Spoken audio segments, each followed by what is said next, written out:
السلام علیکم ورحمۃ اللہ وبرکاتہ۔ امید ہے کہ آپ سب خیر و عافیت سے ہوں گے۔ ناظرین کرام، آج کی اس ویڈیو کے اندر عید الاضحیٰ کی نماز پڑھنے کا طریقہ، اسی طرح جو عید الفطر ہے اس کی نماز پڑھنے کا طریقہ، کیونکہ دونوں کا طریقہ ایک ہی ہوتا ہے، تو بیان کیا جائے گا۔ اتنے مختصر وقت میں بیان کروں گا کہ آپ پورے یوٹیوب کو اٹھا کر دیکھ لیں، کوئی ویڈیو اتنی چھوٹی نہیں ہوگی جتنی ویڈیو میری چھوٹی ہے، اور اس ویڈیو کے اندر نماز کا مکمل طریقہ آپ کو بتاؤں گا، سکھلاؤں گا، وقت بھی کم لگے گا، اور آپ کیا ہے مکمل طریقے سے نماز کو سیکھ لیں گے۔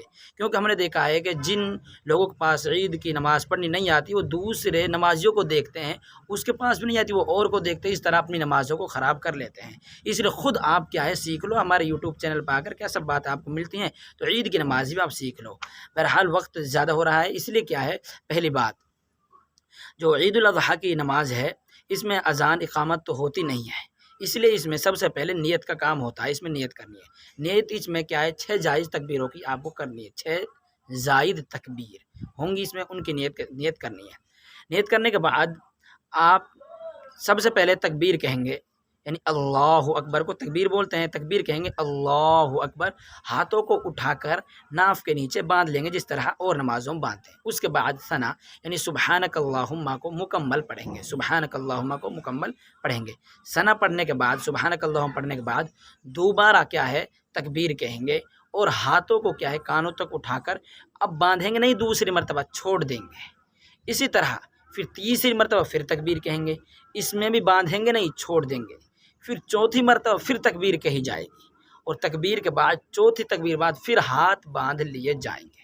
اب آپ نے ہاتھ باندھ لیے تو اب آپ کو یہ نماز ایسے مکمل کرنی ہے جیسے اور نمازیں ہوتی ہیں، یعنی سورہ فاتحہ پڑھ کر اور دوسری جو اس کے ساتھ سورت ملا کر اس نماز کو پورا کرنا ہے۔ اس کے بعد کیا ہے رکوع کرنا ہے، رکوع کے بعد سجدے وغیرہ کرنے ہیں، سب کچھ کر کر آپ کو ایک رکعت مکمل کر کر جس طرح اور نمازیں مکمل کرتے ہیں آپ کو دوسری رکعت کے لیے کھڑا ہو جانا ہے۔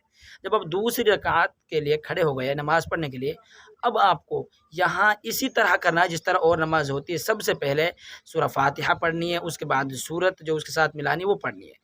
اب جب وہ پڑھ لی آپ نے، اب اس کے بعد کیا ہے پھر فرق ہے، اس کے بعد اب آپ پڑھنے کے بعد جب آپ نے سورت پڑھ لی، کوئی سورت آپ ملائی تھی وہ پڑھ لی، تو اب آپ کیا ہے تکبیر کہیں گے۔ پہلے تکبیر کے بعد تکبیر ہاتھ اٹھائیں گے اللہ اکبر کہہ کر چھوڑ دیں گے پہلے میں، پھر دوسری مرتبہ کہیں گے اور ہاتھ اٹھائیں گے چھوڑ دیں گے، تیسری مرتبہ اس میں ہاتھ اٹھائیں گے چھوڑیں گے، پہلی میں بھی چھوڑا تھا، یہاں بھی کیا ہے چھوڑ دیں گے۔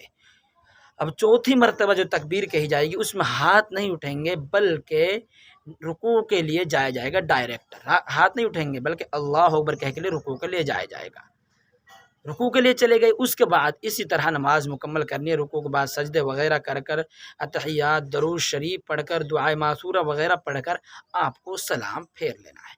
سلام کے بعد سلام پھر گیا، اس کے بعد کیا 2 خطبے ہوں گے، وہ خطبے دینے ہیں، ان 2 خطبوں کے درمیان ایک خطبے میں کیا ہے بیٹھ جائیں گے، اس کے بعد دعا وغیرہ ہو کر آپ کی یہ کیا ہے نماز مکمل ہو جائے گی۔ تو کتنی آسان نماز ہے عید الاضحیٰ کی پڑھنی، لیکن ہم نے مشکل بنا رکھی ہے۔ تو مختصر وقت میں نے عید کی نماز کا طریقہ آپ کے لیے بتا دیا، لیکن اب بھی سمجھ نہیں آتا دوبارہ پوچھ سکتے ہیں، ہر کسی طرح پوچھ سکتے ہیں، واٹس ایپ کے ذریعے پوچھ سکتے ہیں، کال کر کے ذریعے پوچھ سکتے ہیں، کیونکہ میں اکثر ویڈیوز کے اندر اپنا نمبر دے دیتا ہوں۔ اس میں کیا آپ میرا نمبر موجود ہے ویڈیو کے اندر، جو اسکرین پر یہ نمبر میرا ہی موجود، آپ اس پر کال بھی کر سکتے ہیں اور واٹس ایپ کے ذریعے بھی پوچھ سکتے ہیں اگر آپ کو بات سمجھ میں نہ آئی۔